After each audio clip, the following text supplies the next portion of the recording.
All right, welcome to the Collector Car Podcast. We have a lot to talk about today, at least from an update perspective. I apologize, this is a little shorter episode. I did a bunch of interviews from Velocity Invitational, and I had some IT issues. I don't know, my memory card went bad or something. I'm not quite sure. So I do have a really nice interview with Sam from Revs. Be sure to stay tuned for that because they do start up the engine on this really cool historic car. There'll be about 30 seconds of really cool engine noises if you're audio only, but stick through that. And then we meet the guys from Kindred who does some resto mod stuff, which is really cool. But I did want to talk about a couple things first. Let's see. This day in automotive history, June the 18th, the Nürburgring opened. The first checker taxi was built. Pontiac celebrated its 15th millionth vehicle, and Pixar premiered Cars 2. That's not bad for a single day in the automotive world, I'd say. Now, what happened yesterday? Well, something significant happened yesterday. I finally sold one of my two cars.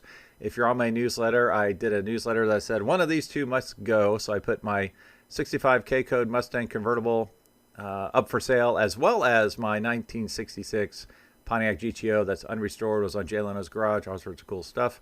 Up for sale as well. And which one sold? It was the Pontiac GTO. Now, while I can't tell you where it went, what I can tell you is that it went to a friend who is a collector, who it's a family that likes to collect cars, and they're all about preservation. So it's not going for a quick flip. It's going for a long-term cherished home. So I'm very excited about that. What is also cool, a local artist, Tom Triplett, he did a painting of the car, the front grille area. I'll put a picture up here in a second.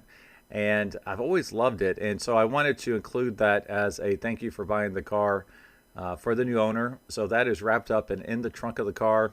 It just got loaded up yesterday, so it's on its way to its new home. So I'm very sad to see the car go.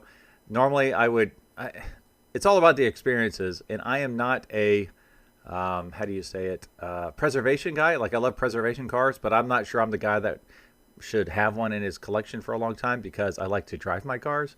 I was always really nervous whenever I drove the GTO, so it's going to a great home. And now I'm on the hunt for something new.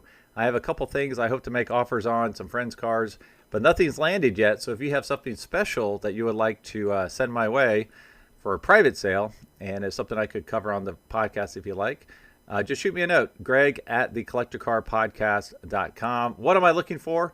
Well, I would love to have an air-cooled Porsche.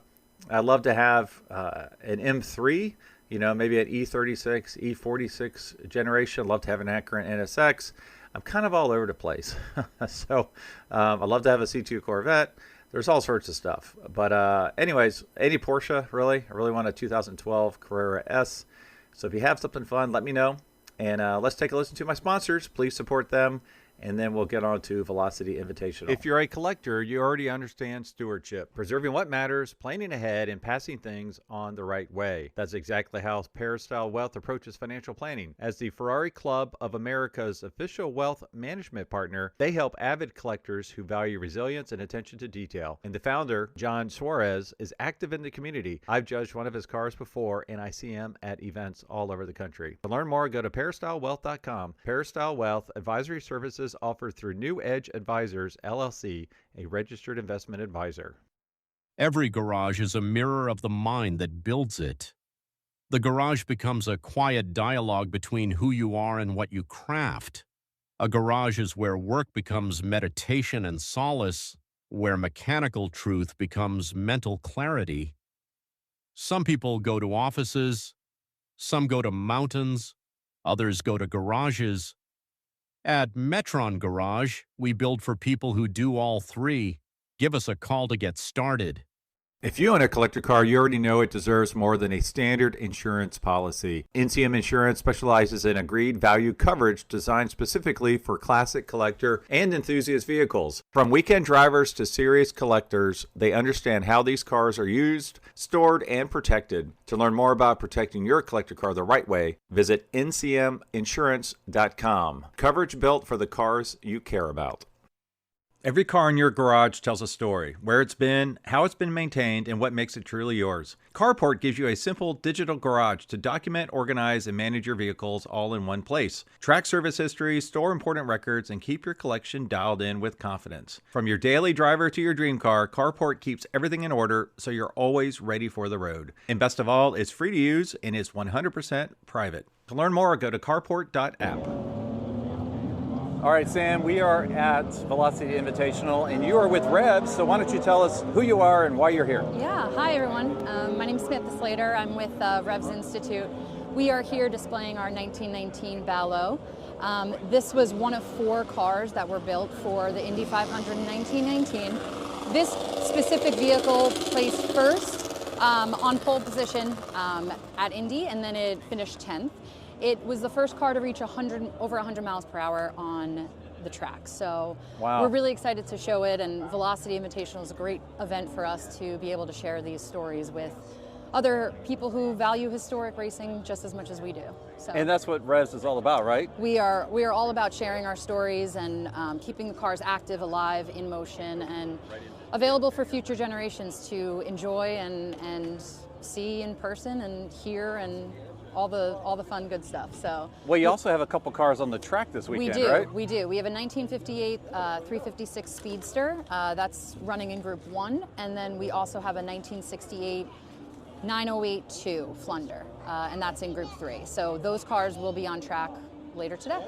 All right, Sam, it's my understanding from logistics, you weren't able to get us on the track this weekend, but you're going to start it up? Yep, we're going to try to start it at least twice a day for the rest of the weekend. So stop by and someone can give you time and come on and check it out.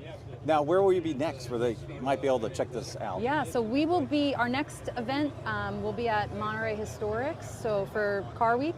The Valo we will have there. Again, we'll try to run it, but we won't have it on track, and then we'll be racing a few other vehicles there. Now, you're out in Naples, and what's the website?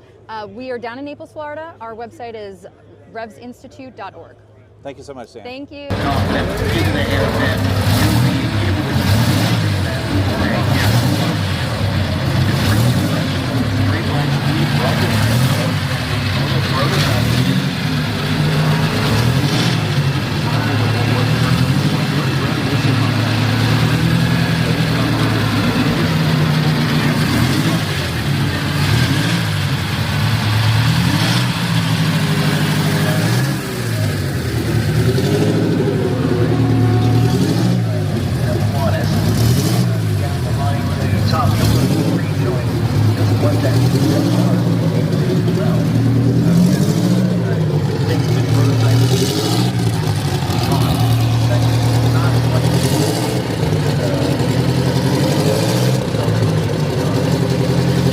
That was the 30 seconds of engine noise.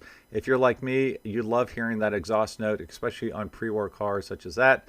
Absolutely wonderful. So let's listen to Rob from Kindred.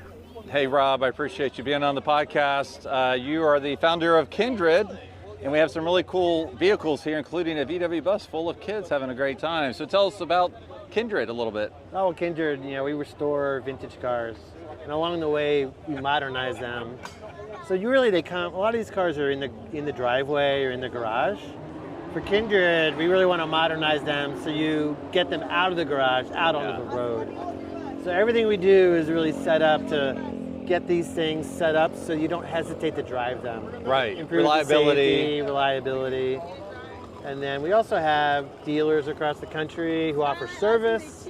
So you have a good chance to actually service the cars too, instead of just working on them yourselves.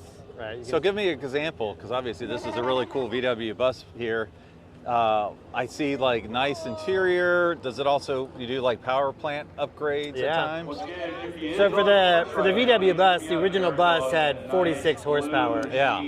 And it had drum brakes. So you really had to plan ahead to stop. Yeah. Right. And it was underpowered. It didn't have seatbelts, didn't have headrests. So even though they made 2 million of them, you just don't see them on the road anymore. Right. So we brought this model in. We spent about a year and a half redesigning the vehicle itself. So this one in particular is electric, so it has 300 horsepower. Oh my gosh. It has disc brakes, all 4 wheels, much wider tires, taller. Wow. It's got seat belts, has headrests. There's a great, YouTube or video sound system in it. It's got a rear-view camera, so you can feel comfortable taking your family in this, getting on the highway, etc. 300 horsepower. Yeah. Wow. And then for the interior, we're really focused on making it more usable. So it kind of feels like a hangout, Absolutely, where yeah. you're hanging out. And in fact, that passenger seat actually turns around and turns into a living room. Wow. And so is it a rear-wheel drive? Rear-wheel drive, yep. Okay. So all the EV and everything's back here. Yep. I thought we were going to end on a Bronco EV, but we're starting with a VW EV, so that's pretty cool. Yeah, we felt like when we thought about, do we do ICE on this, internal combustion or electric, this probably would have been electric from day one when they built it, if that technology existed back then. Yeah. So it just feels very natural to have a very simple drivetrain, very low maintenance. You don't have to worry about it. You do lose that sound of the original bus, but what you gain is off the charts. Oh yeah. So. Well, tell us about the Bronco behind you. That is an ICE engine. Yeah, so this is a Coyote engine for this Bronco. Yep. Right? So it's straight off the Ford Performance assembly line. They use it for the high-end Mustangs. But it provides the right amount of power for this car. We spent a lot of time thinking about the driving dynamics of this. We have a couple dozen engineers on staff really thinking about when you hit the gas, does it behave the way you want it to? When you hit the brakes, does it feel comfortable, So this car, is also, it's 4-wheel drive, of course. It's extremely capable off-road car. And then we've redone the interior. Just little things like a drink holder. Right. And a volume knob instead of that buttons, Yeah. So just to make it more approachable as a car, so you can drive it every day. Now I see this one has the options to break out. So all in, this one's $224, it looks like? That's right. Yeah, it's $199 as the base, and then the roof essentially adds some cost to it. So personally, I live in California, so I have one without a roof. Sure. Yeah. And it's a great experience to be out there driving this car around. As a convertible, essentially, is what it is.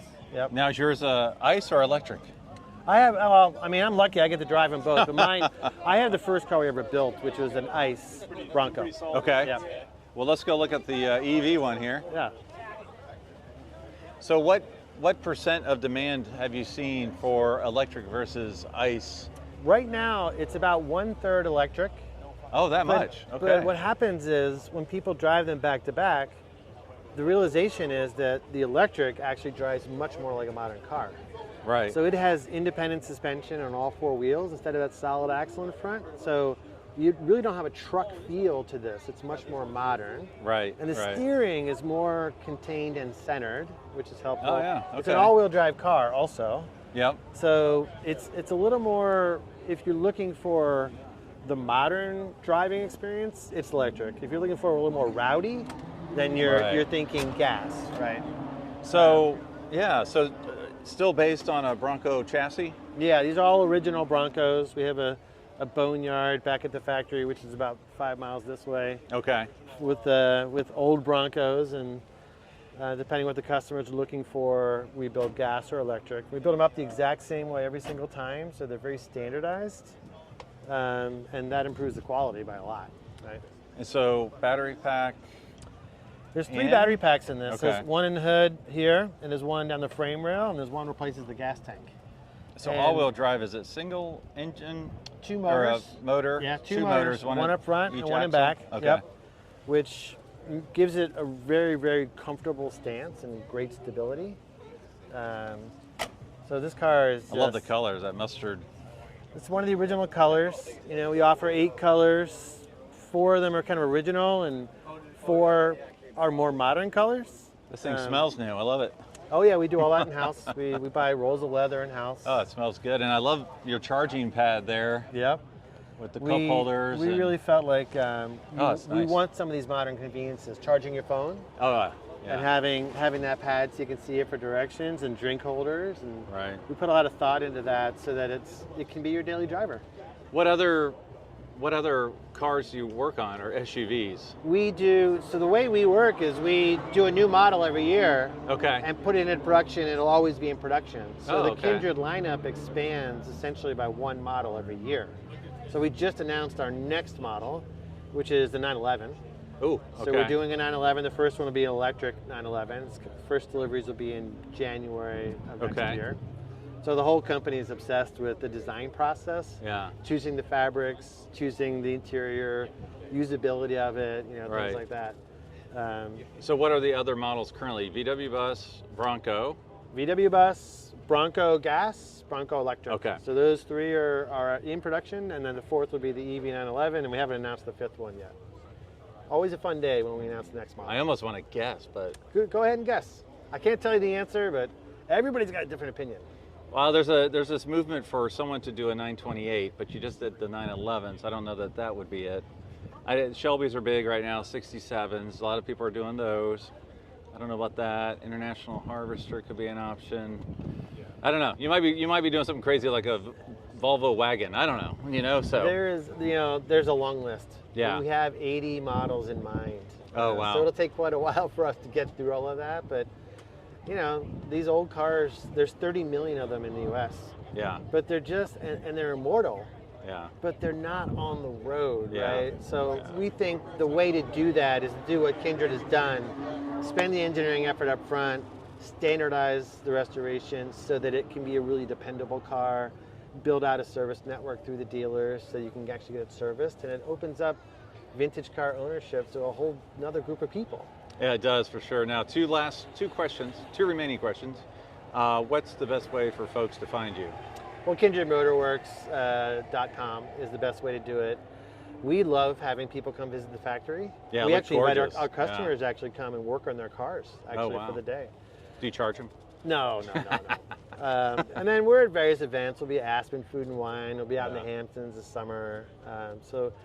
That's the best way, really. Or you can visit our dealers in Texas. We have a dealer called Sewell, and in Boise we have Lyle Pearson. So Okay. you'll be seeing more and more of Kindred as time goes by.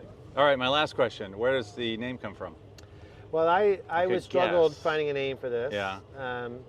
I love that word kindred. There's a positive connotation to it. It's underused, I would say. You don't hear it very often, but it hints towards community, but it also hints towards kindred spirit. That's what I was thinking. And these cars really are the kindred spirit of the old ones, or vice versa. Yeah. And it just indicates who we are in a positive way. No, that's awesome. I Yeah. love it. Well, thanks so much for taking a few minutes to share Kindred with me. Thank you. Great to meet you.